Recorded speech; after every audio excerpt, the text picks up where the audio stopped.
SOS Terminal 2 tolong di-share ya. Ini mobil ada yang sampai kerendam nih. Kerendam, nggak bisa lewat. Tolong nih, ini macet banget nih tuh. Nggak bisa lewat nih Terminal 2 ya. Nggak bisa lewat, tolong di-share ke semua pimpinan nih, semua pool. Tolong di-share, nggak bisa lewat Terminal 2 nih. Cuman bis yang bisa lewat. Pinggang nih.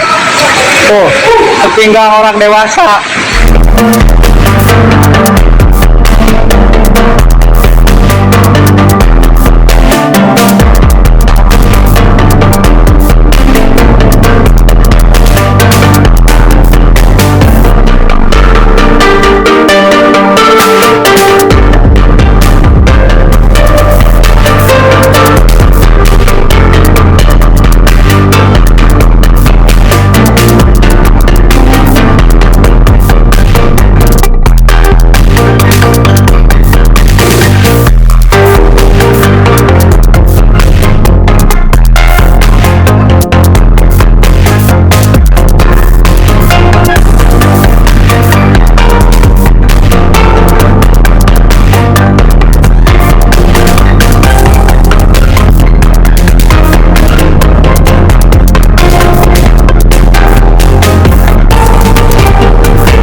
Hujan deras yang mengguyur Jakarta membuat banjir menggenang di ruas Jalan Merdeka Barat, Jakarta Pusat.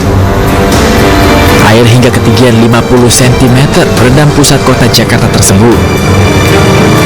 Saluran drainase yang tidak dapat berfungsi secara maksimal menjadi masalah yang mengakibatkan banjir ini terjadi. Meski masih dapat dilalui kendaraan roda 4 dan bus Transjakarta, namun banjir sempat membuat sejumlah kendaraan roda 2 mogok. Selain Merdeka Barat, banjir juga sempat menggenangi ruas Jalan Budi Kemuliaan, Abdul Buis, hingga Jalan Harmoni. Selain banjir, hujan deras yang disertai dengan angin kencang juga mengakibatkan sebuah pohon petai Cina tumbang di Jalan Garuda, Kemayoran, Jakarta Pusat. Pohon petai Cina setinggi 6 meter yang tertanam di bahu jalan tersebut tumbang dan menimpa mobil berjenis city car yang terparkir di bawahnya. Kendati tidak ada korban jiwa maupun luka, namun kondisi mobil naas tersebut mengalami kerusakan yang cukup parah di bagian kap atas dan pecah kaca. Kejadiannya tadi pas saya lingkar, ya kan, pas di depan saya pas lingkar ke sini, saya lihat udah begini, kok jatuh langsung, gitu.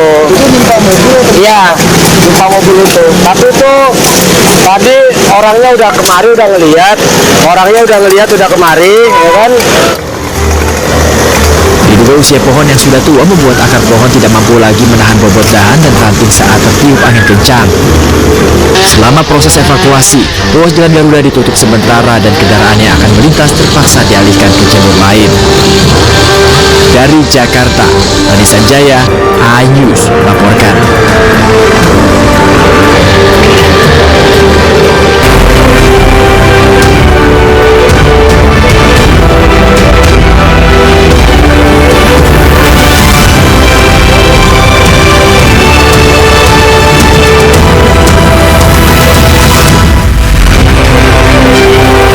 Banjir menggenangi puluhan rumah di Petamburan, Tanah Abang, Jakarta Pusat, serta merendam jalur kereta di stasiun Tanah Abang.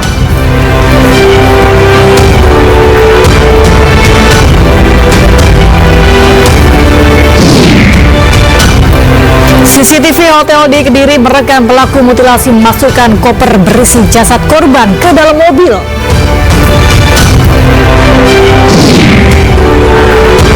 Video amatir memperlihatkan rekaman pasca penembakan 6 WNI oleh petugas Malaysia. 1 WNI tewas.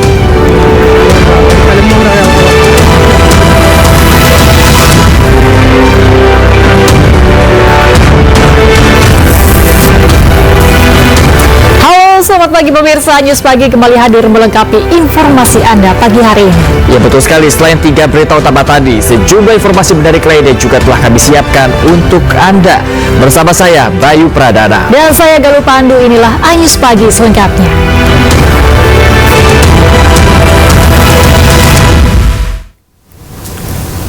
Pemirsa, kita awali informasi News pagi hari ini di mana banjir juga menggenangi puluhan rumah di Petamburan Tanah Abang, Jakarta Pusat dengan ketinggian air hampir 1 meter. Akibat meluapnya aliran kali, banjir juga merendam jalur rel kereta di stasiun Tanah Abang.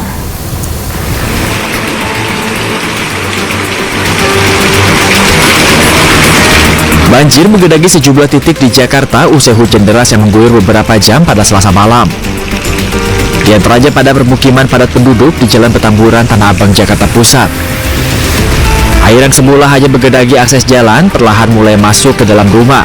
Sedikitnya puluhan rumah di lokasi ini terendam banjir dengan ketinggian hampir 1 meter.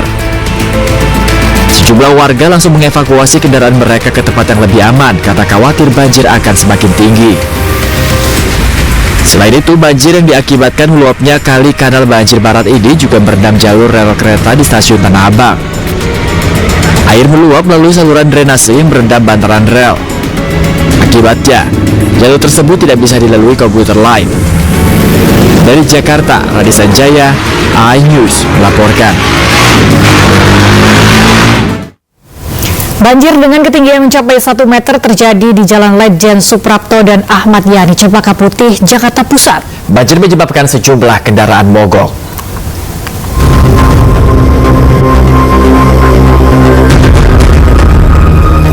Hujan deras yang mengguyur ibu kota sepanjang malam membuat ruas Jalan Ahmad Yani di Cempaka Putih, Jakarta Pusat terendam banjir setinggi 80 cm.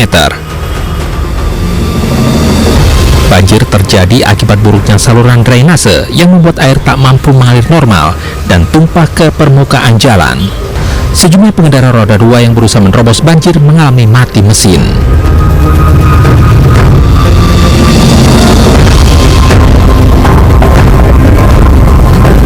Para pengendara yang melintas di Jalan Ledjen Suprapto, Cempaka Putih, Jakarta Pusat putar arah karena ketinggian air sudah tak bisa dilalui oleh kendaraan. Ketinggian air di sepanjang ruas jalan ini mulai dari 70 cm hingga mencapai 1 meter.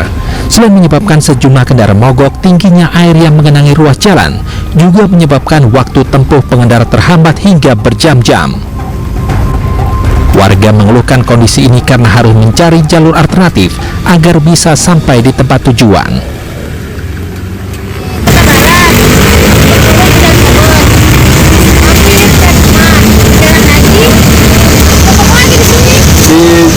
Senin tadi ya Bu? Iya. Underpass Senin. Ya selebihnya kendaraan putar balik karena genangan yang tinggi yang mengakibatkan kemacetan. Ya genangan juga terjadi di jalan-jalan lainnya seperti Jalan Cempaka Putih Raya dan juga Cempaka Putih Tengah Raya dan Cempaka Putih Tengah 2. Jika curah hujan tak juga menurun, diperkirakan kawasan Jalan Ledjen Suprapto akan tergenang air hingga pagi hari.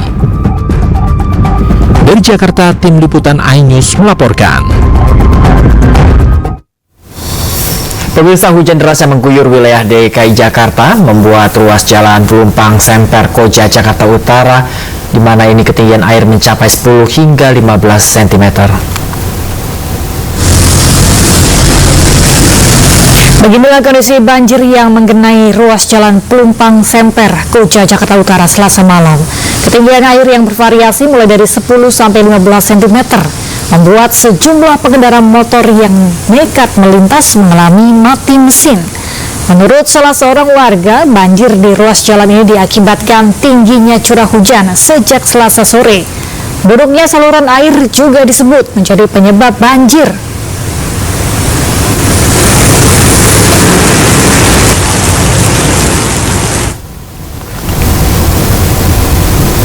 Sementara itu di kawasan Kelapa Gading, sejumlah pengendara terpaksa mendorong motornya karena mati mesin. Ketinggian air di kawasan ini mencapai 50 cm.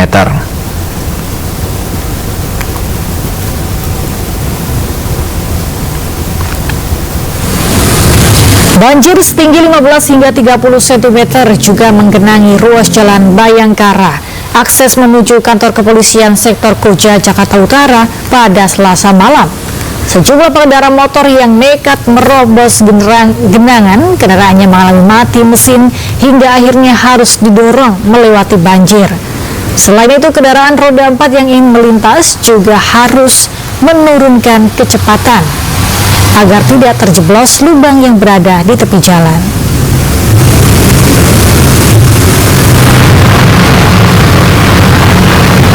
Selain itu, pemirsa, banjir juga melanda kawasan di depan kampus Trisakti, Jakarta Barat. Banjir mengenangi jalan sekira setengah meter. Sejumlah pengendara putar balik akibat tidak berani menerobos genangan air yang mengakibatkan kemacetan.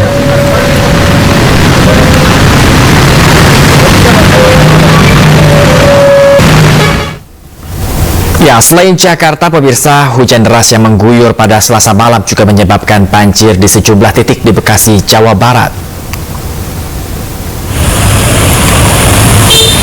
Hujan deras juga mengguyur sejumlah wilayah Bekasi, Jawa Barat. Ratusan rumah termasuk di Jalan Utama Perumahan Boulevard Hijau dan Harapan Indah, Kota Bekasi, Jawa Barat terendam banjir dengan ketinggian hingga 1 meter. Kondisi jalan yang tergenang air membuat aktivitas warga terganggu. Bahkan sejumlah kendaraan roda 2 yang nekat menerobos genangan air terpaksa mengalami mogok. Selain akibat hujan deras, drainase yang tidak berfungsi dengan baik membuat air tak kunjung surut.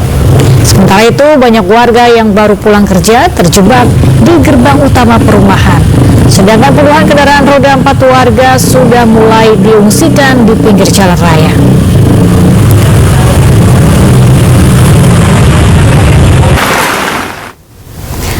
Ya, selain itu juga pemirsa, dari Bekasi kami akan menuju ke Tangerang, di mana ratusan rumah di Kecamatan Rajek, Kabupaten Tangerang pun terendam banjir.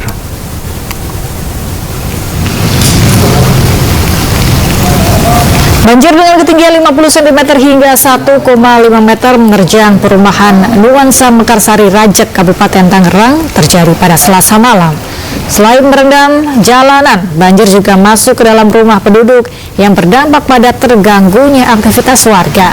Selain disebabkan hujan deras, meluapnya Sungai Cirarap akibat pendangkalan menjadikan air terus menggenang. Ratusan rumah warga terendam di 6 RT setempat. Akibatnya warga mengungsi di rumah tetangga yang tidak terdampak oleh banjir. Warga berharap pemerintah melakukan penurapan dan normalisasi terhadap Sungai Cirarap sehingga banjir bisa dicegah dan diantisipasi.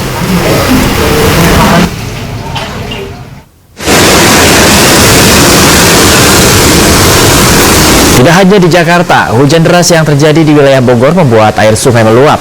Sejumlah rumah warga di kampung pensiunan Tugu Cisarua, Kabupaten Bogor, Jawa Barat terendam. Belum ada laporan kerusakan atau korban akibat peristiwa ini.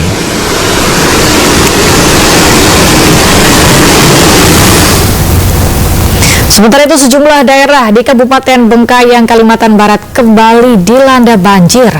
Ya, Badan Penanggulangan Bencana Daerah atau BPBD Bengkayang melaporkan ketinggian air di beberapa wilayah mencapai 1 hingga 1,5 meter.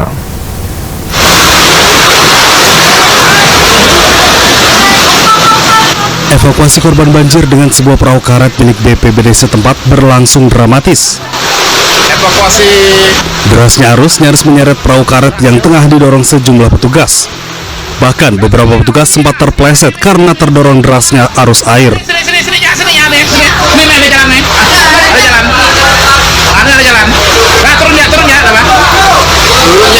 Banjir bandang akibat luapan Sungai Sebalo ini menerjang permukiman warga di sejumlah wilayah di Kabupaten Bengkayang Selasa pagi hingga saat ini.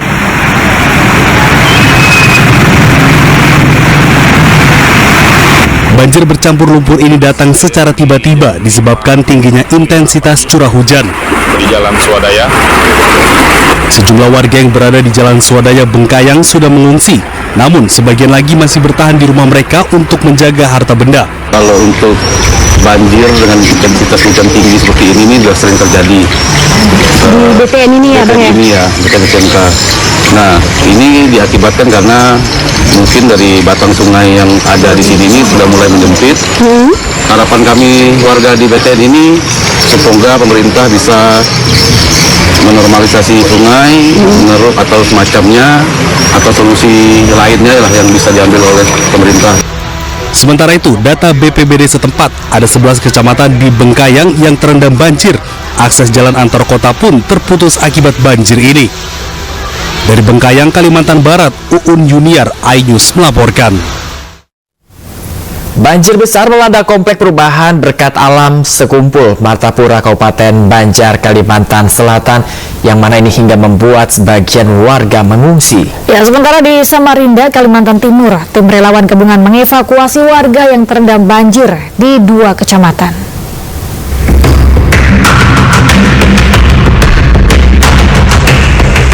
Banjir yang semakin tinggi membuat sebagian warga komplek Berkat Alam Sekumpul Martapura, Kabupaten Banjar, Kalimantan Selatan mulai mengungsi. Banjir yang mencapai 1 meter mendam semua rumah warga dan terpaksa menyelamatkan harta benda mereka agar tidak rusak terhadap banjir. Dalam Sudah hampir setengah meter bola. Sudah berapa hari banjirnya? udah 2 hari yang di rumah itu 2 hari. 2 hari ini. Kalau jalanan ini sudah lama bola? Kalau jalanan ini setengah bulan dah. Sementara di Samarinda, Kalimantan Timur, banjir juga merendam 2 kecamatan di Samarinda Utara dan Sungai Pinang. Tim relawan gabungan mengevakuasi warga yang akan mengungsi ke rumah kerabat. Debit air terus mengalami peningkatan dan meluas ke sejumlah wilayah akibat limpahan air dari bendungan Benanga dan ditambah lagi hujan yang masih mengguyur kota Samarinda. Tim bencana gabungan dan relawan terus disiap-siagakan di sejumlah titik untuk memantau peningkatan air dan membantu warga yang ingin dievakuasi. Yang ada di posko termasuk relawan terpadu ya, itu terus memantau perkembangan di lapangan, juga termasuk membantu evakuasi, dan perkembangan data itu menjadi basis kami untuk distribusi bantuan yang sedang kita siapkan untuk dapur umum. Warga dari posko darurat sangat membutuhkan bantuan logistik untuk persiapan makanan dan tim kesehatan. Kamera dashboard sebuah mobil merekam kecelakaan yang terjadi di kilometer 52 Tol Jor Cakung, Jakarta Timur, Selasa sore. Sebuah truk kontainer menabrak pembatas tol dan tiang lampu, lalu kembali ditabrak minibus di belakangnya. Pilot masih kejepit, masih evakuasi. Sopir truk sempat terjepit di bagian kemudi, namun berhasil diselamatkan. Sementara sopir minibus yang luka-luka dibawa ke rumah sakit. Sebelumnya, truk melaju dari arah Bintara, Bekasi menuju Rorotan, namun tiba-tiba oleng dan menabrak pembatas jalan tol. Truk diduga mengalami selip ban saat melaju di jalan yang basah akibat hujan. Truk dan minibus yang ringsek pun dievakuasi petugas. Kasus kecelakaan ditangani Polres Metro Jakarta Timur. Astagfirullahaladzim. Dari Jakarta, Rio Manik, iNews melaporkan. Pemirsa, 2 orang siswa yang berhasil selamat dari tragedi tenggelam Pantai Drini Gunung Kidul harus dirujuk ke RSUP Sarjito, Yogyakarta karena kondisinya kritis. Sedangkan 7 siswa lainnya kini mendapatkan perawatan di RSUD Sabtosari dengan kondisi yang mulai membaik. Ini nggak ada yang ini kok. Misalnya belum buka. Video amatir memperlihatkan proses evakuasi siswa SMP 7 Mojokerto yang tenggelam pada Selasa dini hari. Para nelayan dengan perahu mereka berupaya menolong para siswa yang tenggelam. Total ada 13 pelajar SMP 7 Mojokerto yang tenggelam di pantai ini. Sementara itu, kondisi 2 korban yang tenggelam di Pantai Drini Gunung Kidul kondisinya memburuk. Keduanya terpaksa harus dirujuk ke RSUP Sarjito di Yogyakarta untuk mendapatkan perawatan secara intensif. Sedangkan 7 orang korban lainnya saat ini kondisinya mulai membaik dan mendapatkan perawatan di RSUD Sabtosari Gunung Kidul, Yogyakarta. Hingga kini petugas terus melakukan pencarian terhadap 1 orang yang hingga kini belum ditemukan. Namun, ini adik-adik ini yang dari SMP ini terlalu riang sepertinya, terlalu excited datang ke Pantai Drini yang akhirnya tanpa sepengetahuan guru juga, guru mau mengumpulkan untuk diberi arahan terlebih dahulu. Ternyata anak-anak yang jadi korban ini sudah duluan main air, dan kemudian ada beberapa orang yang terseret ombak. Sampai dengan ini tadi, pagi ini kami langsung ke TKP dengan Satpol Air, Polsek, SAR, dan Dinas Kesehatan juga termasuk RSU Saptosari, kami melakukan pencarian SAR-nya, kemudian mendapatkan 3 korban dan 1 disinyalir masih belum ditemukan atau dalam tahap pencarian. Petugas berhasil mengevakuasi 9 orang siswa dan langsung dilarikan ke RSUD Saptosari. Sementara ketiga korban yakni Malvin, Vian, dan Baihaki ditemukan di radius 100 meter dari lokasi terakhir korban terlihat dan korban atas nama Rizky saat ini belum ditemukan. Dari Gunung Kidul, Yogyakarta, Kismaya Wibowo, iNews melaporkan.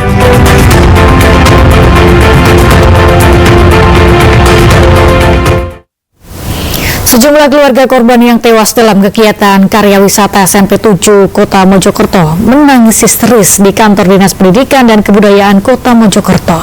Sementara itu Pemkot Mojokerto akan melakukan evaluasi dan menghentikan sementara program tersebut.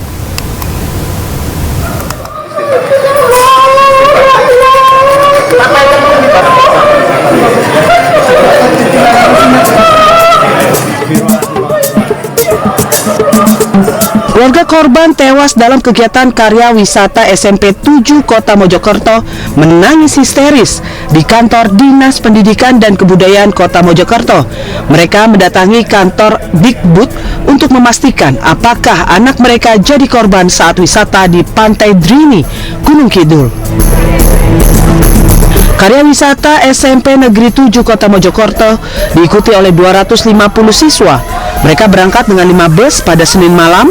Saat berada di Pantai Drini, 13 siswa terseret ombak besar, 3 siswa tewas dan 1 orang belum ditemukan.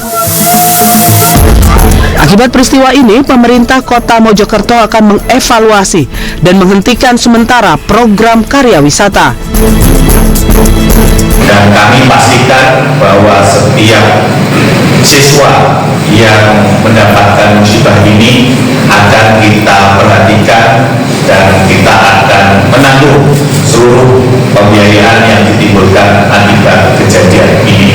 Hari ini juga kami perintahkan kepada Sekretaris Daerah Kota Mojokerto agar mengumpulkan seluruh kepala sekolah baik SMP maupun SD sekali lagi untuk kegiatan outing kelas akan kita evaluasi dan untuk sementara waktu akan kita hentikan sampai kita tahu betul apa penyebab kejadian yang terjadi pada hari ini. Sementara itu, 3 jenazah saat ini berada di Rumah Sakit Sarjito Kota Yogyakarta dan tim SAR hingga kini masih mencari 1 orang siswa yang dinyatakan hilang. Dari Kota Mojokerto, Jawa Timur, Solahuddin, iNews melaporkan. Petugas gabungan masih berupaya mengevakuasi jasad seorang pekerja yang tewas akibat tertimpa beton penyangga tower telepon seluler di Kabupaten Bekasi, Jawa Barat. Untuk mengevakuasi korban, petugas melepaskan bagian per bagian dari tower atau mulai dari bagian atas tower untuk meminimalisir resiko robohnya tiang.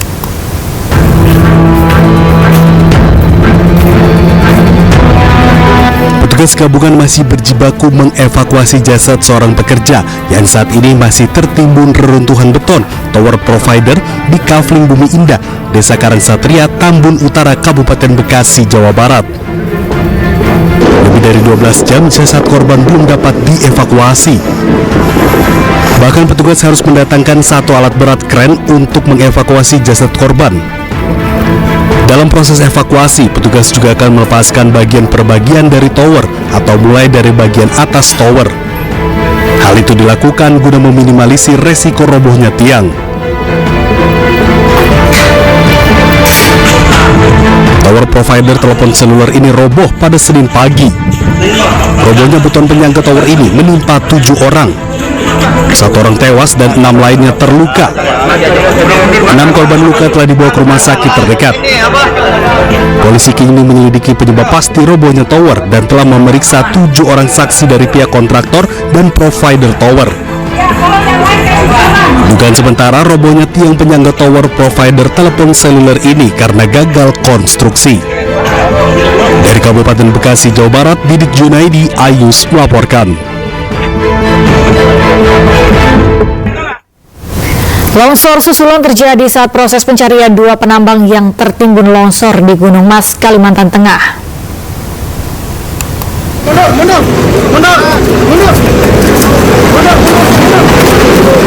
Anggota polisi segera memerintahkan tim SAR untuk menyingkir saat longsor susulan terjadi di Desa Tumbang, Mauhuroi, Damang Batu, Kabupaten Gunung Mas.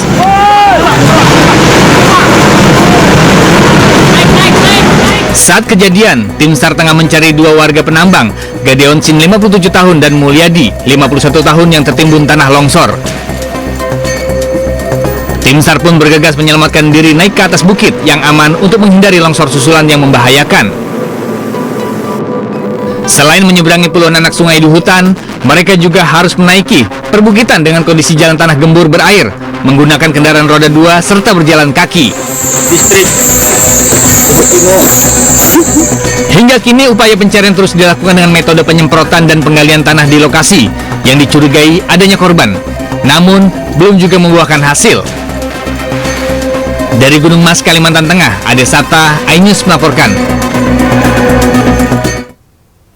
Pemirsa, tumpukan lumpur membuat akses jalan di Desa Grobogan lumpuh pasca banjir yang terjadi. Warga khawatir adanya banjir susulan karena tanggul sungai masih dalam proses perbaikan.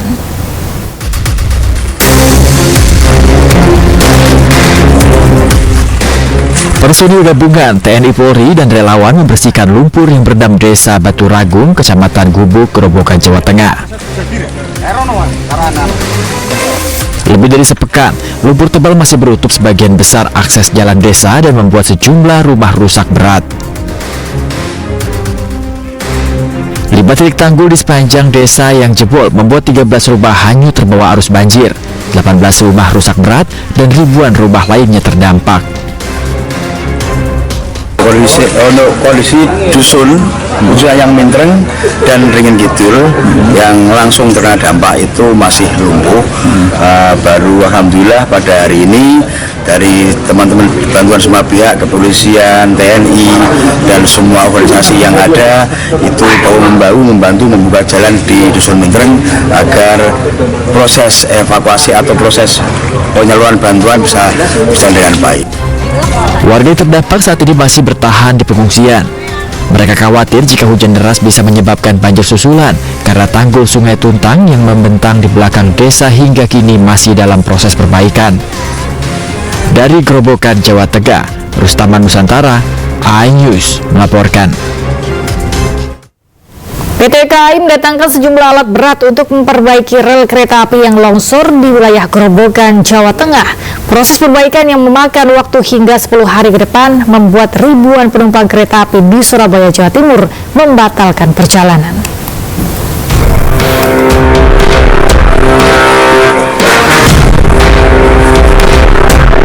Proses perbaikan rel kereta api yang longsor di jalur stasiun Gubuk Karangjati, Grobogan, Jawa Tengah hingga kini masih dilakukan. Sementara itu, proses perbaikan tanggul jebol juga akan dilakukan oleh BBWS Pemali Juwana setelah dikoordinasikan bersama PT KAI. PT KAI akan membuat jembatan darurat atau temporary track yang berbasis jembatan sehingga jika terjadi banjir, maka penyangga rel perlintasan tidak akan ikut terbawa arus Sungai Tuntang.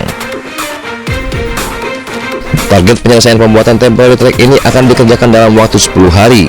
PT KAI juga masih memperlakukan rute pengalihan sehingga jadwal perjalanan kereta untuk saat ini mengalami keterlambatan jadwal tiba di tujuan. Sejumlah alat berat dari PT KAI Daop 4 Semarang, Jawa Tengah telah tiba di stasiun Gubuk, Grobogan, Jawa Tengah untuk mempercepat proses perbaikan rel. Hari ini kita sudah merencanakan penanganan tahap kedua yang kita akan laksanakan sepanjang 10 hari.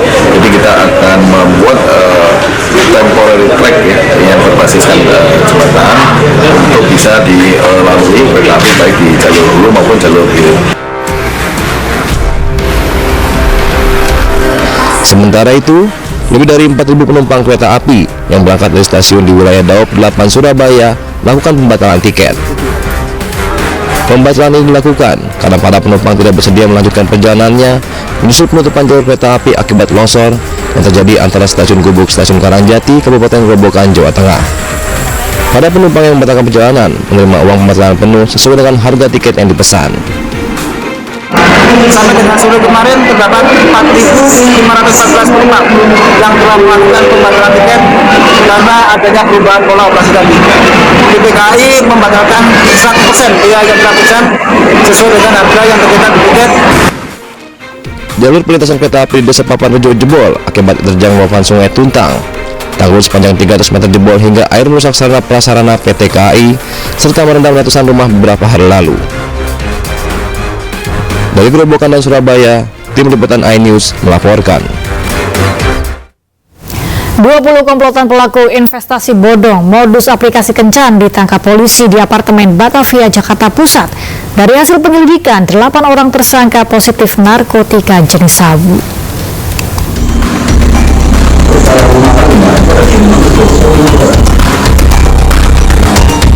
Polisi menggerebek salah satu kamar di apartemen Batavia, Jakarta Pusat. Penggerebekan diringkus 20 pelaku penipuan online yang kerap beroperasi dengan modus aplikasi kencan atau love scamming. Untuk mencari korban, para operator ini menggunakan aplikasi dating app dengan memasukkan wajahnya agar lebih memikat. Korban yang diincar para operator ini ialah para wanita dengan penghasilan menengah ke atas. Aksi pelaku terbongkar usai patroli siber polisi curiga dengan salah satu konsep investasi di aplikasi kencan. Setelah pengembangan, petugas menemukan adanya aktivitas penipuan. Kemudian lanjutkan dengan penggerebekan di lokasi tersebut. Dari 20 pelaku ditemukan 8 pelaku positif narkoba. Di lokasi, petugas turut temukan sejumlah barang bukti sisa narkoba. Tapi dia memasang foto profil orang lain yang menarik. Jadi korbannya adalah wanita, ya, dan mereka sudah memprofiling untuk mencari yang menengah ke atas, yang punya profesi. Kini para pelaku dijerat pasal 28 ayat 1, Junto pasal A54 ayat 1 dan pasal 35 Junto pasal 51 ayat 1 Undang-Undang Republik Indonesia Nomor 1 Tahun 2024 tentang ITE dengan maksimal 12 tahun pidana penjara. Dari Jakarta, tim liputan melaporkan. Sakit hati menjadi pemicu pembunuhan sadis yang dilakukan pelaku mutilasi wanita di Ngawi, di mana jasad korban ditemukan di dalam koper. Sementara CCTV sebuah hotel di Kediri merekam pelaku sudah memasukkan sebuah koper yang diduga berisi jasad korban ke dalam mobil.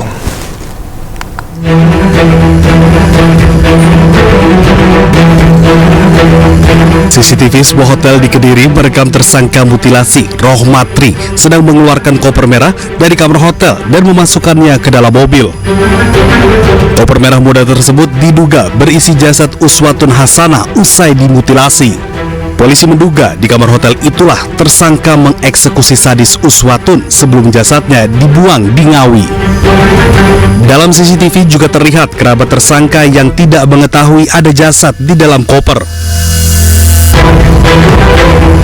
Polda Jawa Timur sendiri berhasil mengungkap motif pembunuhan yang dilakukan Rohmatri terhadap Uswatun Hasanah yang jasadnya termutilasi dalam koper di Ngawi, Jawa Timur. Pelaku kemudian membuang potongan tubuh korban di Ngawi, serta kepala dan kaki korban dibuang di Trenggalek. Motif pelaku menghabisi korban dengan sadis dipicu cemburu karena korban yang sering mengajak pria lain ke dalam kamar kosnya. Selain itu, pelaku juga sakit hati karena korban pernah menghina anak perempuan pelaku.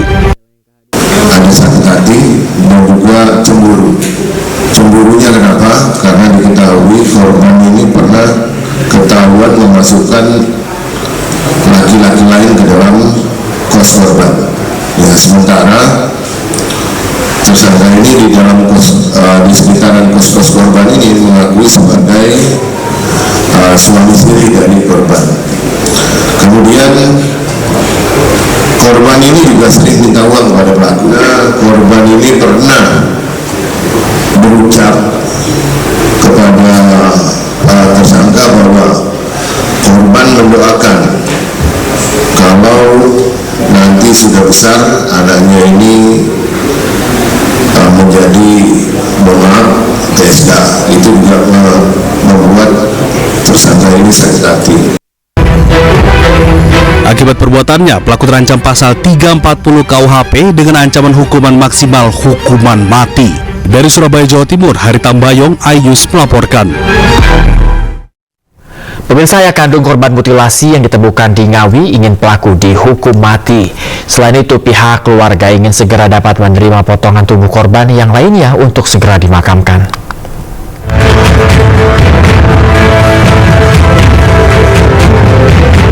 Pihak keluarga Uswatun Hasanah, korban mutilasi yang ditemukan di koper, masih menunggu bagian tubuh korban lainnya untuk dikuburkan bersama tubuhnya di Desa Sidodadi, Kecamatan Garum, Kabupaten Blitar, Jawa Timur. Kepala korban yang ditemukan di Trenggalek dan kaki di Ponorogo sampai saat ini masih diamankan di Polda Jawa Timur untuk proses penyidikan. Sementara itu, ayah kandung korban ingin pelaku pembunuh anaknya itu dihukum mati. Jelas harus dihukum berat.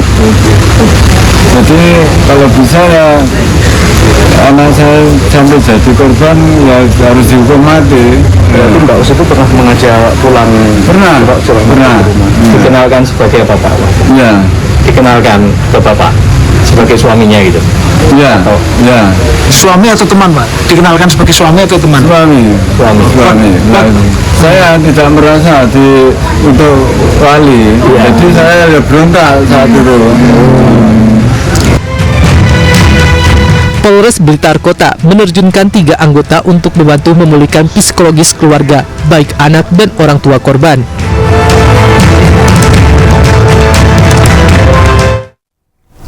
Pembongkaran pagar laut di Kabupaten Tanggerang, Banten oleh petugas gabungan dan nelayan terkendala oleh gelombang setinggi 2 meter. Informasi selengkapnya kami hadirkan usai jeda berikut ini, tetaplah di News Pagi.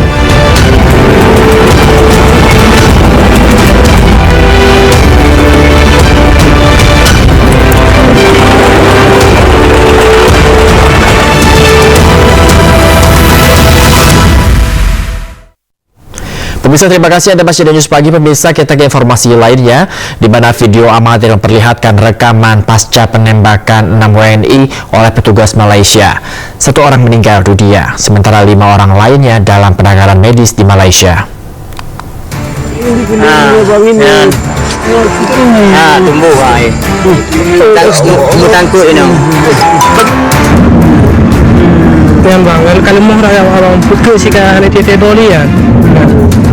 Inilah rekaman pasca penembakan yang dilakukan Agensi Penguatkuasaan Maritim Malaysia atau APMM pada Jumat 24 Januari lalu. Penembakan terjadi di perairan Tanjung Huru, Selangor, Malaysia, menimpa 6 imigran asal Indonesia, di mana 1 diantaranya dinyatakan meninggal dunia. Dalam peristiwa ini, 2 WNI diketahui merupakan warga Aceh. Salah satunya adalah Andri Ramadana, mengalami luka tembak di lengan, dan 1 lainnya adalah Muhammad Hanafiah, yang mengalami luka tembak di bagian paha. Sementara 1 orang WNI yang meninggal atas nama Basri merupakan warga Riau. Aksi petugas Malaysia terhadap imigran Indonesia ini mendapatkan kecaman dari berbagai pihak yang meminta pemerintah Malaysia mengusut tuntas peristiwa ini. Dalam hal ini kita mendesak pemerintah Indonesia untuk segera bersikap dan mengambil tindakan kepada pelaku penembakan warga Indonesia yang ada di perairan Malaysia. Dan kita minta untuk menyeret ke pengadilan karena tindakan yang dilakukan mereka adalah tindakan yang tanpa kemanusiaan. Kini para korban masih dalam perawatan di 2 rumah sakit di Malaysia, di antaranya Hospital Serdang Selangor dan Hospital Kelang Selangor. Dari Banda Aceh, Taufan Mustafa, iNews melaporkan. Pemerintah Indonesia mengecam penembakan terhadap pekerja migran Indonesia oleh Malaysia.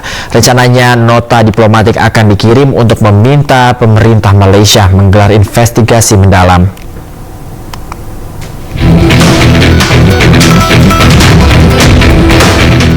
Kecaman diberikan pemerintah melalui Kementerian Perlindungan Pekerja Migran Indonesia. P2MI juga mendesak pemerintah Malaysia untuk segera melakukan investigasi menyeluruh atas insiden yang terjadi.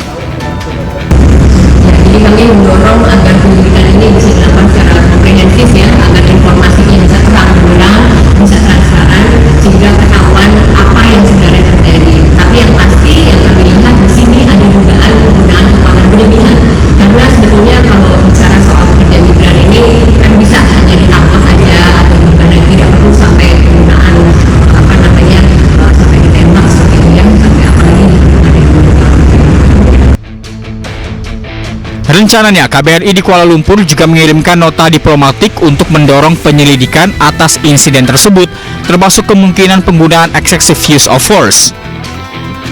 Sebelumnya dari hasil investigasi sementara, penembakan dilakukan oleh Otoritas Maritim Malaysia, Agensi Penguat Kuasa Maritim Malaysia. Penembakan dilakukan di perairan Tanjung RHU Malaysia, 1 orang tewas dan 4 lainnya terluka. Tim Liputan, iNews melaporkan. Ratusan pekerja migran Indonesia yang dideportasi pemerintah Malaysia mengaku diperlakukan tidak manusiawi selama berada di dalam penjara Malaysia. Terkait hal tersebut, mereka meminta keadilan.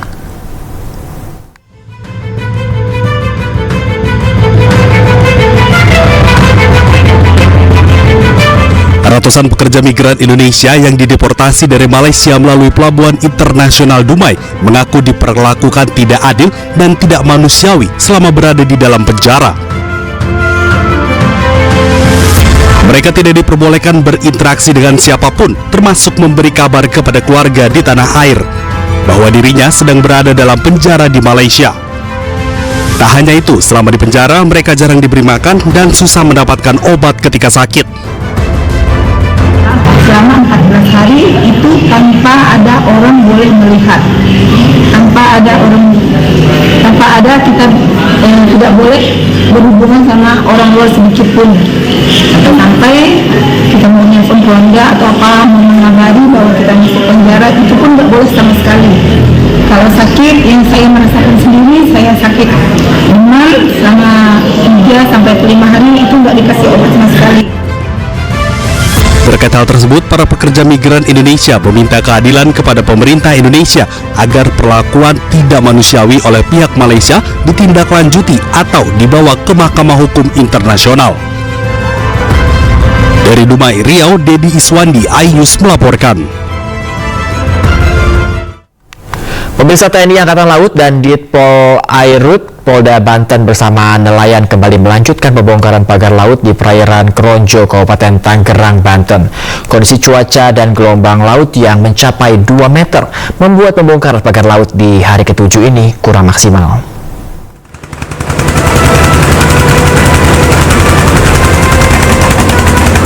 TNI Angkatan Laut dari Lanal Banten dan Ditpol Airut Polda Banten bersama nelayan kembali melanjutkan pembongkaran pagar laut perairan Kronjo dan Mauk, Kabupaten Tangerang, Banten. Pembongkaran pada hari ke-7 melibatkan 180 personil gabungan ini dilakukan di perairan Kronjo hingga perairan Mauk. Kondisi cuaca dan gelombang laut yang mencapai 2 meter membuat pembongkaran pagar laut tidak maksimal. Pasalnya, kapal nelayan yang digunakan untuk melakukan proses pembongkaran terombang-ambing di tengah laut sehingga menyulitkan petugas saat mencabut pagar bambu. Kondisi gelombang laut yang cukup ekstrim membuat proses pembongkaran ditunda lantaran khawatir dengan keselamatan petugas dan nelayan yang melakukan pembongkaran. Untuk hari ini, di hari ke-7 ini, kendala saat ini yang kita hadapi adalah masalah cuaca. Kalau pada hari kemarin, dari hari pertama sampai dengan hari ke-6 kita bisa maksimal melaksanakan pencabutan pagar laut, tapi untuk hari ini kendala cuaca cukup mengganggu pekerjaan sehingga untuk hasil tidak maksimal. Biasanya kita bisa mendapatkan 500 sampai 1 km dalam sekali pencabutan dalam satu hari, tapi untuk hari ini karena ketinggian gelombang 1,5 sampai 2 meter, pencabutan pagar bambu tidak bisa maksimal dan hanya beberapa kapal nelayan saja dibantu dengan dari unsur Lanal dan unsur dari Ditpol Air yang bisa melaksanakan kegiatan, dan itu pun tidak dapat berlangsung dalam waktu lama dikarenakan kondisi cuaca. Diketahui, TNI Angkatan Laut bersama nelayan hingga hari ke-6 sudah berhasil membongkar pagar laut sepanjang 18,7 km. Pagar laut yang sebelumnya membentang 30,16 km kini hanya tinggal tersisa 11,46 km. Dari Kabupaten Tangerang, Aimarani, iNews melaporkan. Sementara itu, Menko Infrastruktur dan Pembangunan Kewilayahan Agus Harimurti Yudhoyono melalui staf khususnya, yaitu Herzaki Mahendra, menyebut ada dugaan penyalahgunaan wewenang dalam penerbitan sertifikat pagar laut di Tangerang. Menko AHY mendorong agar dilakukan investigasi dan hasilnya disampaikan kepada publik. Melihat perkembangannya, ada dugaan penyalahgunaan wewenang di tingkat kantah maupun kerja juru ukur terkait soal terbitnya SHM dan SHGB ini. Jadi perlu diteliti lebih lanjut mengapa pemerintah daerah juga bisa mengeluarkan PKKPR, persetujuan kesesuaian kegiatan pemanfaatan ruang, dan RTRW, rencana tata ruang wilayah, padahal fisiknya adalah laut. RTRW Provinsi Banten dan PKKPR dari Bupati Tangerang ini konon dijadikan rujukan oleh Kepala Kantah sebagai dasar diterbitkannya SHM atau SHGB.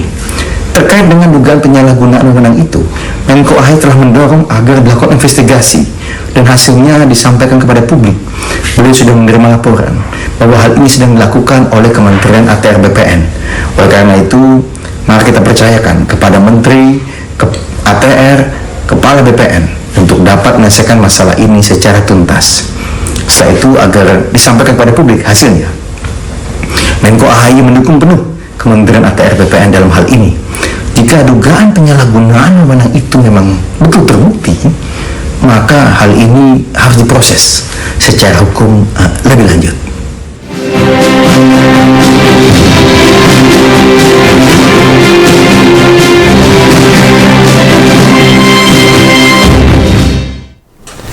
Seratus hari sudah Presiden Prabowo Subianto dan Wakil Presiden Gibran Rakabuming Raka memimpin Indonesia. Mari kita lihat bagaimana kepuasan masyarakat atas pemerintahan Prabowo dan Gibran. Dan berikut liputannya untuk Anda.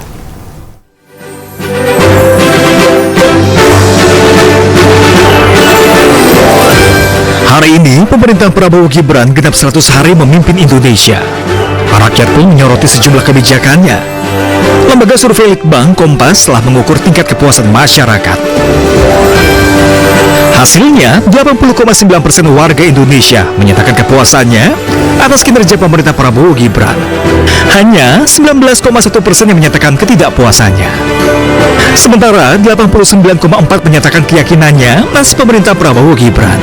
Hanya 10,6% menyatakan tidak yakin. Presiden Prabowo pun tegaskan fokus pemerintahannya untuk meningkatkan kemakmuran bagi seluruh rakyat Indonesia. Niatnya adalah bawa kemajuan kesejahteraan ke rakyat kita. Niatnya hilangkan kemiskinan. Niatnya hilangkan kelaparan.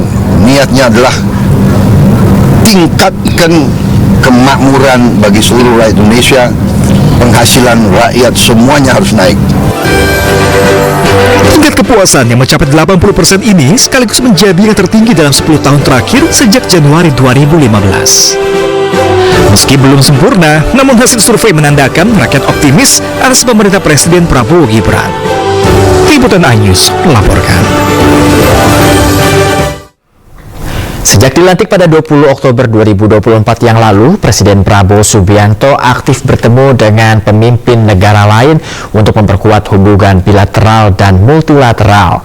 Hal ini menumbuhkan optimisme bahwa Indonesia mampu berperan dan berpartisipasi aktif dalam dinamika global.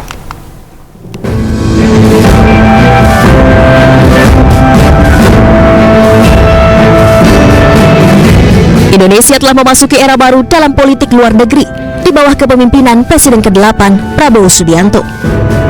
Sejak pemilihan Presiden 2024, Prabowo telah terlibat di luar negeri dengan para pemimpin asing dan menjadi salah satu Presiden Indonesia pertama yang memanfaatkan momentum selama masa transisi untuk memperkuat hubungan dengan mitra.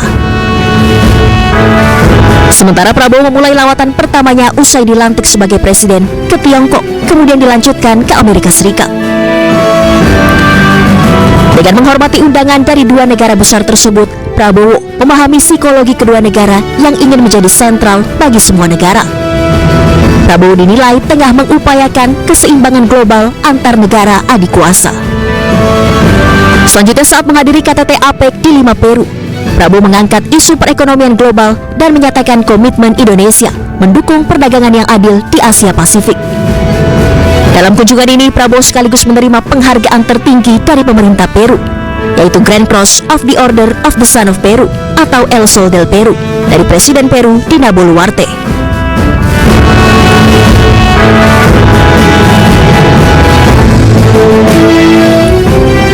Dalam lawatannya di India, Prabowo menegaskan komitmennya untuk memprioritaskan kerjasama kemitraan ekonomi antara pemerintah Indonesia dengan India.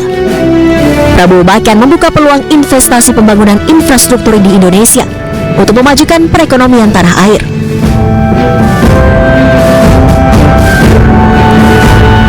Lawatan Presiden Prabowo ke sejumlah negara untuk pertemuan bilateral dan multilateral merupakan langkah awal penerapan kebijakan luar negeri Indonesia.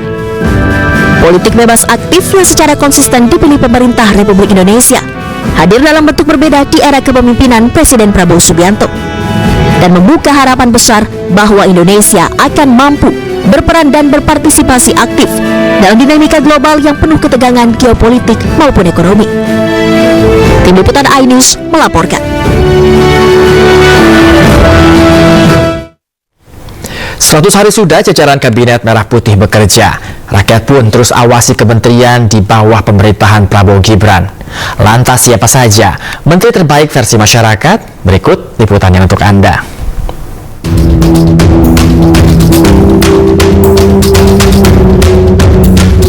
Jajaran Kabinet Merah Putih telah genap bekerja selama 100 hari. Sejumlah pencapaian hingga catatan ditorehkan oleh kementerian di bawah pemerintahan Prabowo Gibran. Banyak yang mendapat penilaian baik, namun tak jarang yang juga mendapat penilaian tidak baik dari masyarakat. Lembaga Center of Economic and Law Studies, Celios, mencatat ada 5 menteri yang mendapat rapor hijau, beserta 5 menteri yang mendapat rapor merah pada 100 hari bekerja di Kabinet Merah Putih.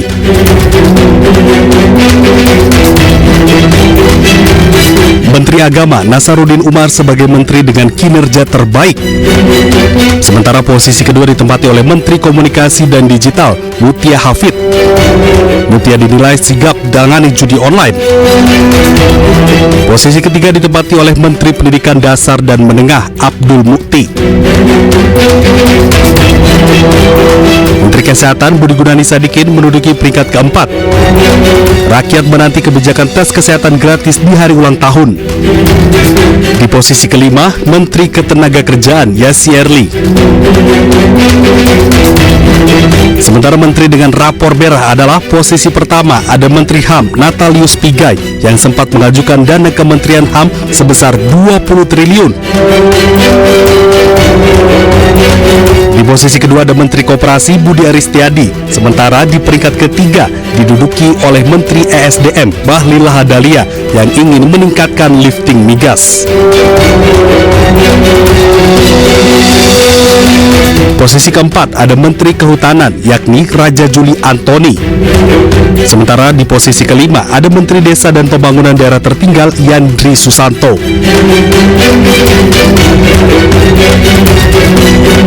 "100 hari waktu yang singkat untuk menilai keberhasilan jajaran Kabinet Merah Putih. Namun rakyat terus menanti konsistensi para menteri dalam membangun negeri." Tim Liputan iNews melaporkan. 100 hari pemerintahan Prabowo Gibran, sejumlah kebijakan pun menjadi sorotan. Meski masyarakat mayoritas puas, namun sejumlah programnya mendapatkan reaksi negatif. Lalu apa saja program-program tersebut? Berikut liputannya. Bagi saya, makan bergizi untuk anak-anak dan keluarga ini adalah strategi yang tidak mendukung hal ini. Silakan keluar dari pemerintah yang saya pilih. Program makan bergizi gratis menjadi program unggulan pemerintahan Prabowo Gibran. Meski belum optimal, namun pemerintah terus meningkatkan kualitas makanan yang diberikan. Standar operasional prosedur juga diperketat untuk menjaga pemenuhan gizi bagi anak, ibu hamil, dan menyusui. Selain program makan bergizi gratis, Lembaga Survei Indonesia (DNIJA) mencatat ada 9 program yang menjadi favorit masyarakat. Ke-9 program ini adalah makan bergizi gratis, rehabilitasi dan renovasi sekolah, dan swasembada pangan. Warga juga menantikan program peningkatan kesejahteraan guru dan kenaikan upah minimum nasional yang telah dijanjikan Presiden Prabowo. Keanggotaan Indonesia dalam BRICS juga diapresiasi warga. Warga juga mengapresiasi program transisi energi hijau, pemberantasan judi online, dan penurunan harga tiket transportasi publik. Survei ini juga mencatat sejumlah program yang kurang disukai masyarakat. Program-program ini adalah usulan pemilihan kepala daerah oleh DPRD, pembentukan kabinet jumbo, serta penghapusan utang macet UMKM.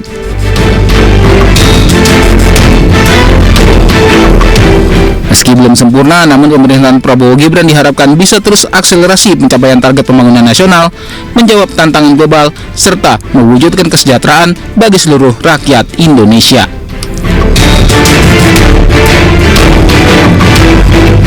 Tim Liputan iNews melaporkan. Pemirsa, ada momen yang lucu saat Presiden Prabowo Subianto bertemu dengan Perdana Menteri Malaysia Anwar Ibrahim, yaitu ketika Prabowo mendapat hadiah helm tim Formula One Mercedes AMG Petronas. Presiden Prabowo bertemu Anwar Ibrahim di Bandara Kembar Petronas Kuala Lumpur, Malaysia. Dalam momen tersebut, Prabowo memperoleh hadiah sebuah helm tim Formula One. Saat penyerahan hadiah, terdapat hiasan mobil F1 yang terpajang dalam ruangan. Spontan Prabowo menunjuk ke arah hiasan tersebut. Penuh ramah, petugas yang memberikan hadiah meminta maaf karena hiasan mobil F1 bukan untuk cindera mata. Prabowo dan Anwar Ibrahim serta hadirin sontak tertawa. Pertemuan kedua tokoh berlangsung hangat dan Anwar Ibrahim menyebut Prabowo sebagai sahabat duka laranya selama berpolitik di Malaysia.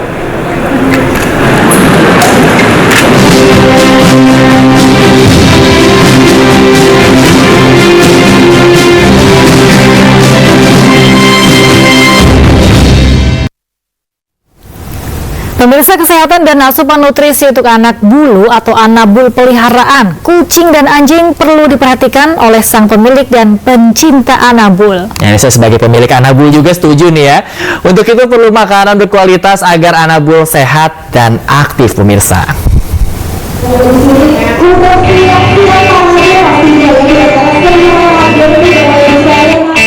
PT Sentral Windu Sejati atau CP Petindo, produsen makanan anak bulu atau anabul ternama di Indonesia, memperingati hari jadi ke-8 dengan tema Sewindu Tumbuh Bersama dengan para agen dan mitra dari berbagai daerah.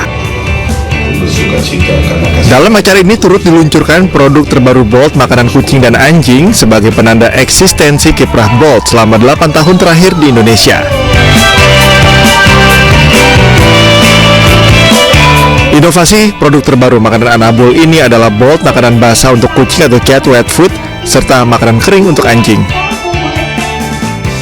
Dikemas dalam bentuk pouch dan kaleng, Bolt wet food mempunyai beragam varian, yaitu salmon, tuna sardines, dan mixed fish untuk kucing dewasa, serta varian salmon dan tuna untuk induk dan anakan kucing, serta diperkaya dengan kandungan taurin, omega 3 dan 6, serta kadar mineral yang tinggi.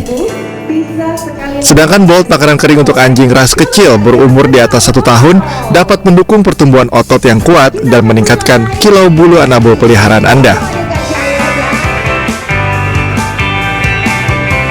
Bolt ini adalah murni produksi Indonesia. Ya, jadi kita selain memperkenalkan Bolt kepada masyarakat Indonesia dan dunia, sekaligus kita memperkenalkan budaya Indonesia kepada customer-customer kami.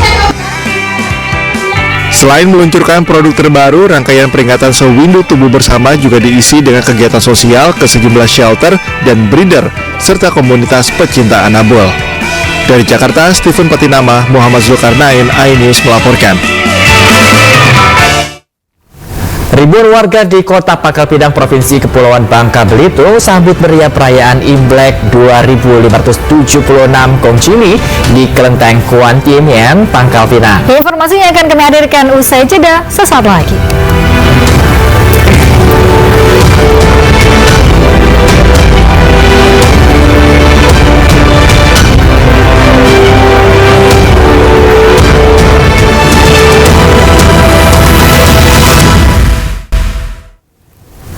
Pemirsa, terima kasih Anda masih di iNews Pagi bersama saya Bayu Pradana dan rekan saya Galuh Pandu. Pemirsa, kritikan pedas ditunjukkan kepada PSSI usai Garuda Nusantara gagal meraih kemenangan di turnamen pemanasan jelang Piala Asia U20. Ya, skuad asuhan Indra Syafri 2 kali kalah saat melawan Yordania dan Suriah.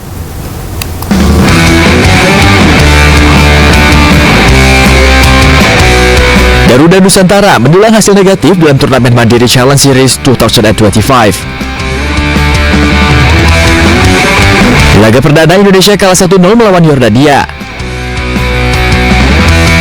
Sementara di laga kedua, skuad Merah Putih harus mengakui keunggulan Suriah 2 gol tanpa balas. Hasil ini membuat pelatih Indra Syafri harus melakukan evaluasi. Hal senada juga disampaikan Garuda Fans di sosial media. Kritikan pedas ditujukan kepada PSSI dan Coach Indra Syafri. Timnas Indonesia harus berbenah diri jika ingin hasil terbaik di Piala Asia U20 nanti. Dalam turnamen pemanasan jelang Piala Asia ini, Indonesia masih akan berhadapan dengan India di laga terakhir Kamis besok.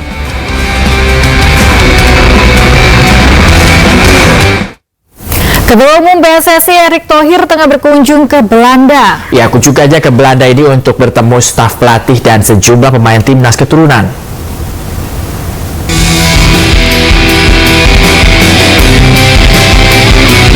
Ketua Umum PSSI Erick Thohir baru-baru ini bertemu staf pelatih timnas Patrick Kluivert, Alec Pastoor, Benny Lanzat, dan Gerald Vandenberg. Pertemuan dilakukan guna membahas persiapan skuad Garuda jelang kualifikasi Piala Dunia 2026 zona Asia. Selain bertemu dengan sejumlah staf pelatih, Erick Thohir juga bertemu sejumlah pemain timnas yang berkarir di Liga Belanda. Sejumlah pemain yang ditemui antara lain Tom Hey, Maes Hilgers, Kelvin Verdonk, Ragnar Oratmangun, Eliano Renders, dan Sandy Walsh. Pertemuan dilakukan untuk mendengarkan masukan dan berdiskusi terkait timnas jelang pertandingan melawan Australia dan Bahrain pada bulan Maret mendatang. Pemirsa, laga lanjutan Liga Futsal Profesional 2024-2025 pekan keempat menyisihkan 5 pertandingan yang seru yang digelar di Gor Gelora Bung Tomo, Surabaya, Jawa Timur. Ya, tim Kuda Hitam Sadakata FC berhasil mencetak selusin gol saat melawan tim debutan Tiga Raja United. Pada pertandingan lain, tim tuan rumah Bintang Timur Surabaya takluk dari lawannya Favage Banua.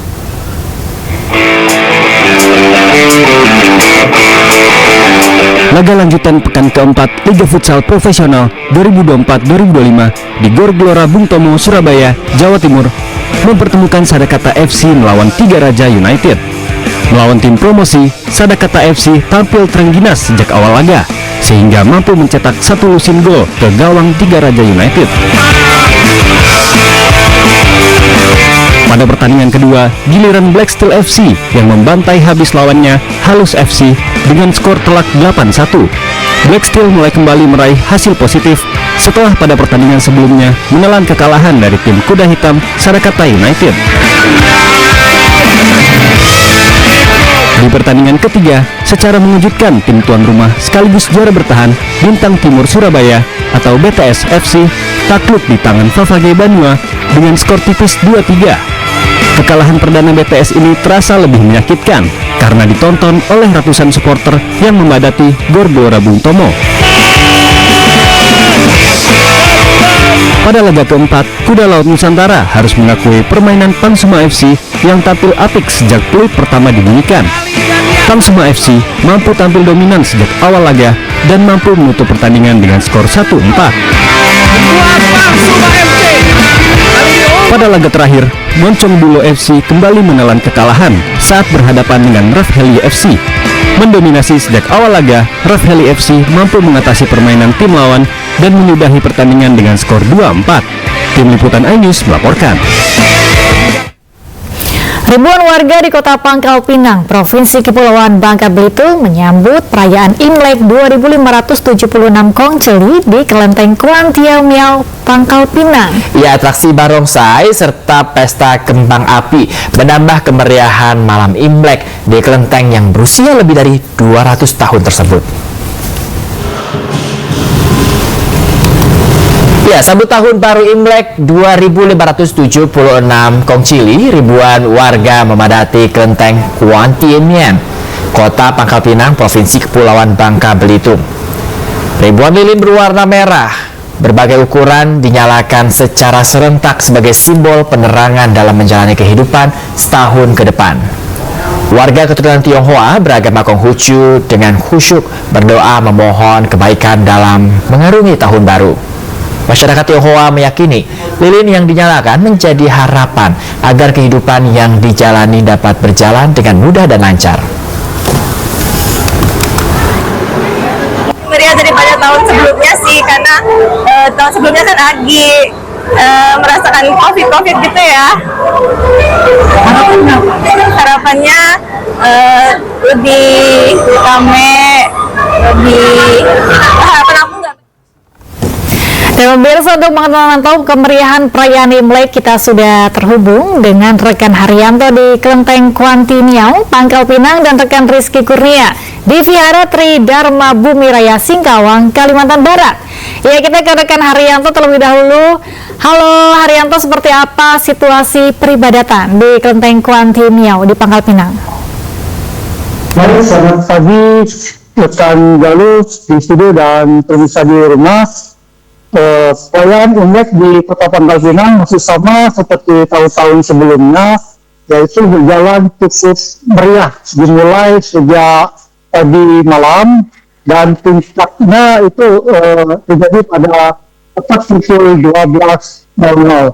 Namun bagi mereka yang tidak dapat melakukan ibadah pada malam tadi, mereka dapat melaksanakan ibadah pada pagi ini hingga siang nanti. Itu. Ya, mungkin bisa Anda ceritakan bagaimana kemeriahan perayaan Imlek di sana yang sudah berlangsung sejak tadi malam. Apakah ada pertunjukan barongsai dan bagaimana antusiasme warga di sana? Baik, pihak pemerintah sendiri untuk menghadirkan hiburan kepada masyarakat yang hadir. Memang banyak sekali, ada ribuan. Sampai-sampai mereka yang ingin masuk ke dalam kelenteng, mereka harus ngantri untuk melaksanakan ibadah di dalam kelenteng itu sendiri. Untuk menghibur masyarakat yang memang dari berbagai etnis datang untuk menyaksikan atraksi-atraksi seperti barongsai. Dari jam 8 malamnya udah dilaksanakan berbagai macam atraksi barongsai. Terus. Ya, apakah situasi di sana hujan atau bagaimana cuaca di sana saat ini? Ya, dari tadi malam memang diguyur hujan lebat, meskipun begitu tidak mengurangi antusias mereka atau turunan etnis Tionghoa yang beragama Konghucu untuk melaksanakan ibadah di setiap kelenteng yang ada di Provinsi Kepulauan Bangka Belitung, khususnya di Kelenteng Kuanti Niau, Kota Pangkal Pinang. Dan di akhir kegiatan pada malam tadi habis digelarnya atraksi barongsai, digelarnya pesta kembang api yang cukup meriah dan sangat motivasi para pengunjung yang datang ke Kelenteng Kuanti Niau. Baik, terima kasih Haryanto. Meskipun hujan, tapi ternyata antusias warga untuk merayakan Imlek masih sangat terasa di sana. Terima kasih telah melaporkan dari Pangkal Pinang. Kita menuju ke Singkawang. Ada rekan Rizky di sana. Halo, selamat pagi Rizky. Bagaimana rangkaian perayaan Imlek di sana? Ya baik, terima kasih rekan Galuh. Untuk perayaan Imlek tahun 2025 di Kota Singkawang ini bisa dikatakan lebih meriah dibandingkan dengan tahun sebelumnya. Nah, pada tahun ini ada banyak sekali acara maupun hiasan yang dipersiapkan oleh panitia Imlek dibandingkan dengan tahun sebelumnya yang harus dihadapkan dengan pemilu begitu.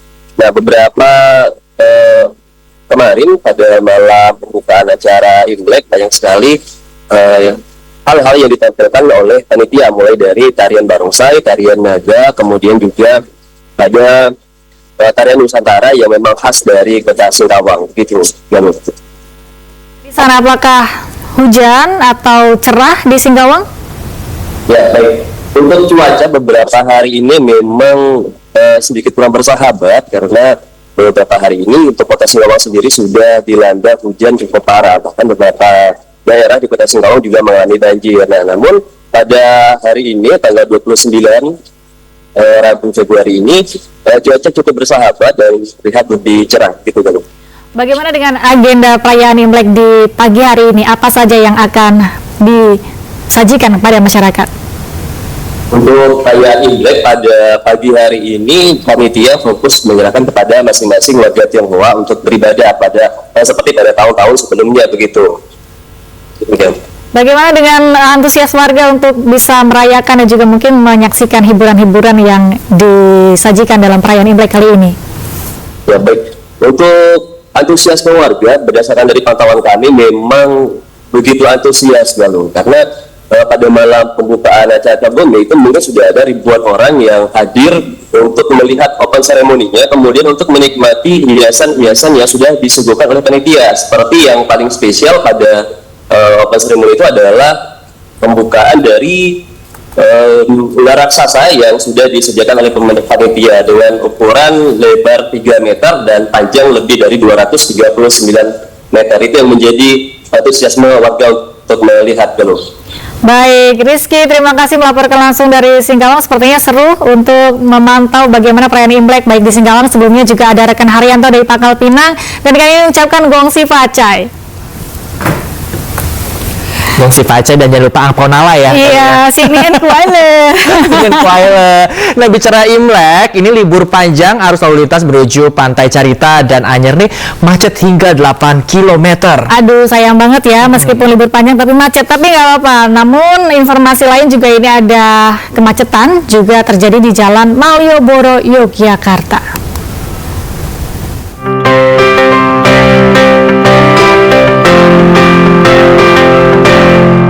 Antrian kendaraan terjadi hingga 8 km akibat banyaknya kendaraan yang akan melakukan perjalanan balik dari kawasan Pantai Carita dan Anyer. Hal ini diakibatkan tingginya animo masyarakat yang berwisata di kawasan pantai, memanfaatkan momen libur panjang Isra Miraj dan libur Imlek. Untuk mengurai kemacetan, Polres Cilegon menerapkan sistem satu arah di kawasan Ciwandan. Sistem one way mulai diberlakukan pada Senin sore. Di Yogyakarta, kepadatan arus lalu lintas terjadi dari Jalan Mataram dan Jalan Abu Bakar Ali menuju kawasan Malioboro. Kepadatan kendaraan ini mencapai puncaknya pada sore hari. Meski macet, para wisatawan tetap memilih Malioboro sebagai tujuan wisata lantaran ingin menikmati suasana ikonik di kota pelajar ini. Tujuannya memang mau liburan ya, karena libur panjang ini kan suasananya lumayan rame dari hari Jumat itu sudah rame semua tempat wisata. Selain menikmati lokasi wisata, kawasan Malioboro juga dipadati pengunjung yang berbelanja oleh-oleh seperti baju batik, kaos, dan jajanan khas Yogyakarta. Tim Liputan melaporkan. Ya, kemeriahan menyambut tahun baru Imlek 2576 Kongceli ini bukan hanya di Indonesia saja, Bayu dan pemirsa, tapi juga terasa di berbagai negara seperti di Myanmar yang diwarnai dengan dekorasi emas dan merah guna menyambut tahun ular kayu.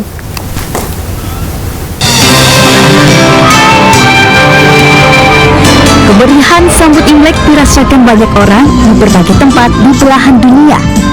Dan seperti inilah kemeriahan suasana menyambut tahun baru Imlek 2567 Kongceli di Burma, Myanmar pada Selasa waktu setempat. Tarian ular digelar menyusuri jalan diiringi dengan musik yang meriah. Tidak ketinggalan tarian barongsai juga digelar meriah diiringi dengan musik khas dari tabuhan drum.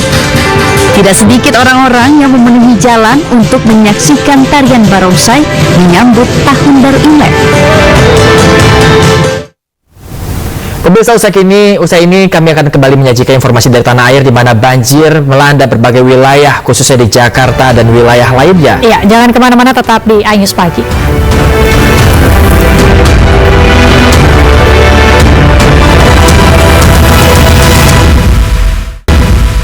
Nih SOS Terminal 2 tolong di-share ya. Ini mobil ada yang sampai kerendam nih. Kerendam nggak bisa lewat. Tolong nih, ini macet banget nih tuh. Nggak bisa lewat nih Terminal 2 ya. Nggak bisa lewat, tolong di-share ke semua pimpinan nih, semua pool, tolong di-share, nggak bisa lewat Terminal 2 nih. Cuman bis yang bisa lewat. Terpinggang nih. Tuh, terpinggang orang dewasa.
Pemirsa, hujan deras mengguyur Jakarta pada Selasa malam mengakibatkan banjir menggenang di ruas Jalan Medan Merdeka, Jakarta Pusat. Ya, sementara di Kebayoran hujan yang disertai angin kencang mengakibatkan pohon petai Cina tumbang dan menimpa sebuah mobil.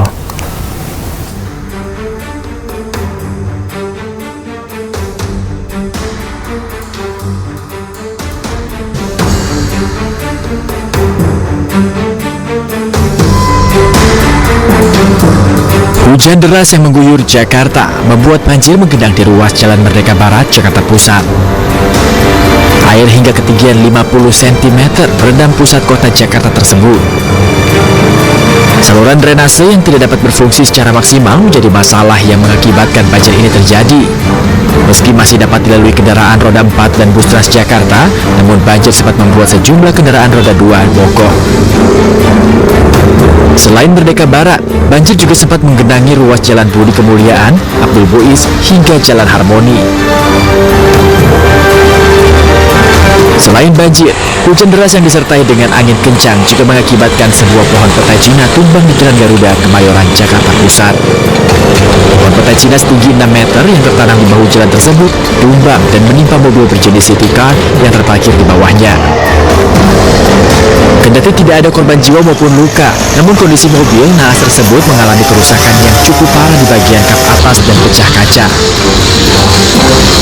Kejadiannya tadi pas saya lingkar, ya kan, pas di depan saya pas lingkar ke sini, saya lihat udah begini, kok jatuh langsung, gitu. Itu nimpa mobil? Iya, nimpa mobil itu. Tapi itu tadi orangnya udah kemari, udah ngelihat, udah kemari, ya kan. Diduga usia pohon yang sudah tua membuat akar pohon tidak mampu lagi menahan bobot dahan dan ranting saat tertiup angin kencang. Selama proses evakuasi, ruas Jalan Garuda ditutup sementara dan kendaraan yang akan melintas terpaksa dialihkan ke jalur lain. Dari Jakarta, Rani Sanjaya, iNews melaporkan.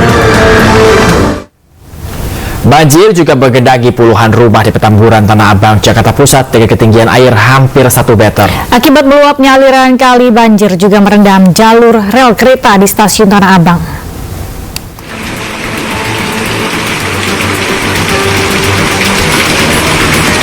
Banjir menggenangi sejumlah titik di Jakarta usai hujan deras yang mengguyur beberapa jam pada Selasa malam. Di antaranya pada permukiman padat penduduk di Jalan Petamburan, Tanah Abang, Jakarta Pusat. Air yang semula hanya menggenangi akses jalan perlahan mulai masuk ke dalam rumah. Sedikitnya puluhan rumah di lokasi ini terendam banjir dengan ketinggian hampir 1 meter. Sejumlah warga langsung mengevakuasi kendaraan mereka ke tempat yang lebih aman karena khawatir banjir akan semakin tinggi. Selain itu, banjir yang diakibatkan meluapnya kali Kanal Banjir Barat ini juga merendam jalur rel kereta di stasiun Tanah Abang. Air meluap melalui saluran drainase yang merendam bantaran rel. Akibatnya, jalur tersebut tidak bisa dilalui komuter lain. Dari Jakarta, Rani Sanjaya, iNews melaporkan. Banjir dengan ketinggian mencapai 1 meter terjadi di Jalan Lejen Suprapto dan Ahmad Yani, Cempaka Putih, Jakarta Pusat. Ya, banjir menyebabkan sejumlah kendaraan mogok.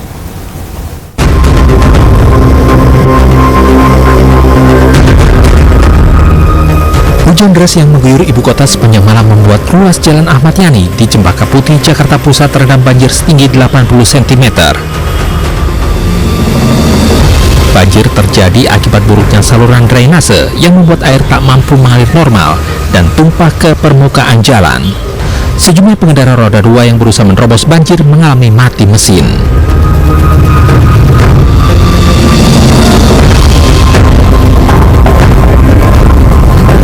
Para pengendara yang melintas di Jalan Lejen Suprapto, Cempaka Putih, Jakarta Pusat putar arah karena ketinggian air sudah tak bisa dilalui oleh kendaraan. Ketinggian air di sepanjang ruas jalan ini mulai dari 70 cm hingga mencapai 1 meter. Selain menyebabkan sejumlah kendaraan mogok, tingginya air yang mengenangi ruas jalan juga menyebabkan waktu tempuh pengendara terhambat hingga berjam-jam. Warga mengeluhkan kondisi ini karena harus mencari jalur alternatif agar bisa sampai di tempat tujuan.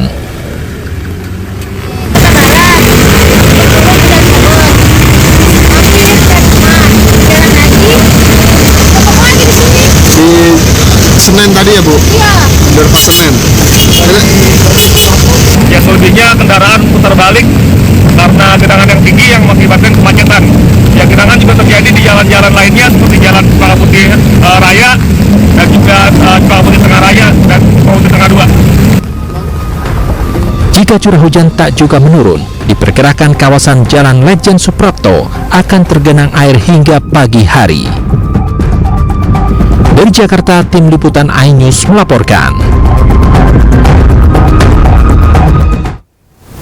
Banjir berendam sejumlah titik di kawasan di Jakarta Barat, tepatnya di ruas Jalan Kebonjeruk, Daan Mogot, Tanjung Duren, dan juga Grogol. Banjir setinggi hingga 40 cm ini merendam Jalan Panjang Green Garden, Kebonjeruk, Rabu dini hari. Banjir juga sempat membuat arus lalu lintas dari arah Daan Mogot menuju Kebonjeruk dan sebaliknya mengalami kemacetan panjang. Intensitas hujan yang tinggi juga membuat ruas jalan Daan Mogot Cengkareng terendam banjir setinggi hingga 50 cm. Selain sempat membuat kemacetan parah dari arah Grogol menuju Cengkareng, banjir di kawasan ini juga mengakibatkan puluhan pengendara motor mengalami mogok. Tak hanya itu, banjir juga merendam ruas jalan Tanjung Duren Raya Grogol Petamburan. Banjir dengan ketinggian 40 hingga 50 cm ini juga membuat sejumlah pemotor mengalami mati mesin.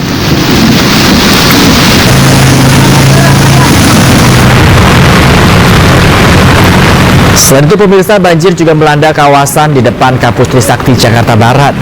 Banjir menggenangi jalan sekiranya setengah meter. Sejumlah pengendara putar balik akibat tidak berani menerobos genangan air yang mengakibatkan kemacetan.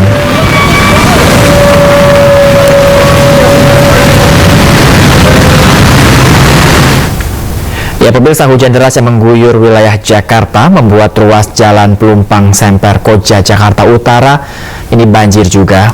Menyebabkan ketinggiannya mencapai 10 hingga 15 cm. Beginilah pemirsa kondisi banjir yang menggenangi ruas jalan Pelumpang Semper Koja Jakarta Utara Selasa malam. Ketinggian air yang bervariasi mulai dari 10 hingga 15 cm membuat sejumlah pengendara motor yang nekat melintas mengalami mati mesin. Menurut salah seorang warga, banjir di ruas jalan ini diakibatkan tingginya curah hujan sejak Selasa sore. Buruknya saluran air juga disebut menjadi penyebab banjir.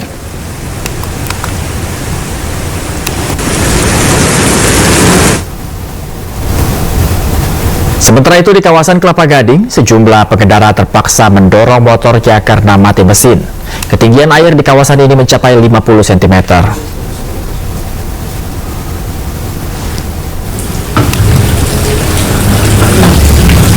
Tak hanya melanda ruas jalan di Semper dan Kelapa Gading, banjir juga merendam permukiman warga di Kelurahan Rawa Badak Selatan, Kecamatan Koja, Jakarta Utara. Banjir setinggi 50 cm ini bahkan masuk ke dalam rumah warga di RT 9 RW 2.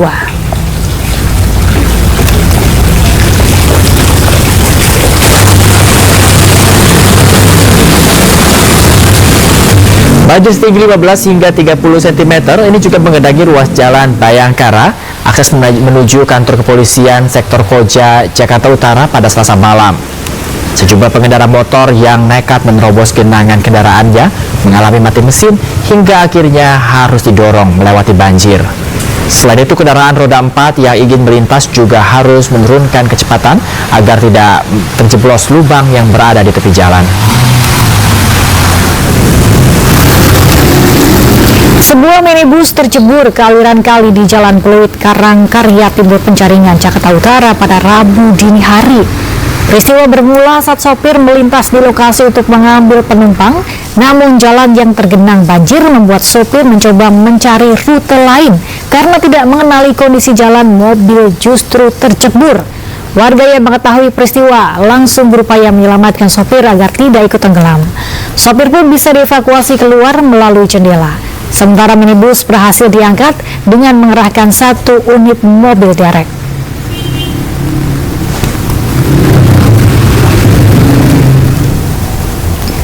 Selain di Jakarta, pemirsa, hujan deras yang mengguyur pada Selasa malam juga menyebabkan banjir di sejumlah titik di Bekasi, Jawa Barat.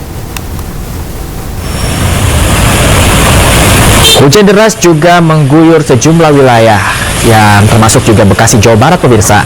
Ratusan rumah termasuk di Jalan Utama Perumahan Boulevard Hijau dan Harapan Indah, Kota Bekasi, Jawa Barat, terendam banjir dengan ketinggian hingga 1 meter tingginya. Kondisi jalan yang tergenang air membuat aktivitas warga terganggu. Bahkan sejumlah kendaraan roda 2 yang nekat menerobos genangan air terpaksa mengalami mogok. Selain akibat hujan deras, drainase yang tidak berfungsi dengan baik membuat air tidak kunjung surut. Sementara itu, banyak warga yang baru pulang kerja terjebak di gerbang utama perumahan. Sedangkan puluhan kendaraan roda 4 warga sudah mulai diungsikan di pinggir jalan raya. Selain itu, pemirsa, banjir juga menggenangi perumahan Taman Kebalen Indah di Kabupaten Bekasi, Jawa Barat. Dengan tinggi hingga 60 cm, selain merendam sebagian rumah warga, banjir yang terjadi juga merendam akses jalan sejumlah kendaraan roda 2 yang nekat menerobos yang terpaksa mati mesin, pemirsa. Sementara seorang pedagang harus menunggu air surut setelah terjebak banjir. Banjir di lokasi ini diketahui sering terjadi saat hujan deras turun. Buruknya sistem drainase diduga membuat banjir kian parah dan dirasakan masyarakat, di mana warga berharap pemerintah daerah Kabupaten Bekasi bisa menyelesaikan banjir yang sering terjadi.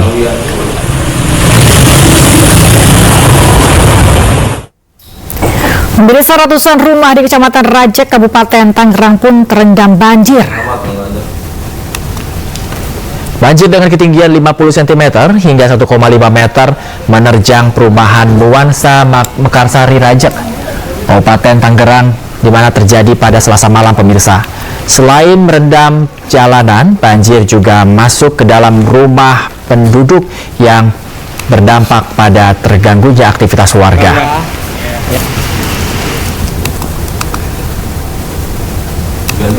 Banjir besar melanda komplek perumahan Berkat Alam Sekumpul Martapura, Kabupaten Banjar, Kalimantan Selatan, hingga membuat sebagian warga mengungsi. Sementara di Samarinda, Kalimantan Timur, tim relawan gabungan mengevakuasi warga yang terendam banjir di 2 kecamatan. Dan pemirsa, informasi ini sekaligus menutup iNews pagi hari ini. Cuplikan tayangan berita iNews dapat Anda saksikan di kanal YouTube @official iNews. Mewakili kerabat kerja yang bertugas, saya Galuh Pandu. Dan saya Bayu Pradada. Pamit undur diri, pemirsa. Terima kasih atas kebersamaan Anda. Selamat beraktivitas. Selamat pagi dan sampai jumpa.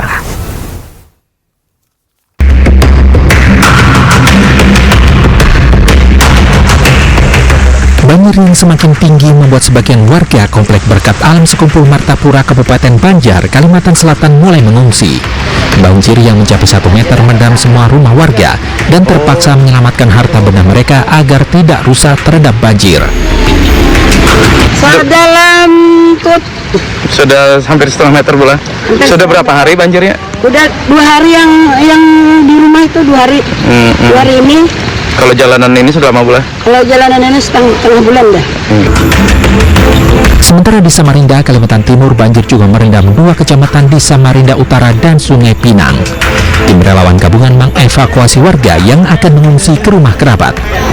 Debit air terus mengalami peningkatan dan meluas ke sejumlah wilayah akibat limpahan air dari bendungan Benanga dan ditambah lagi hujan yang masih mengguyur kota Samarinda.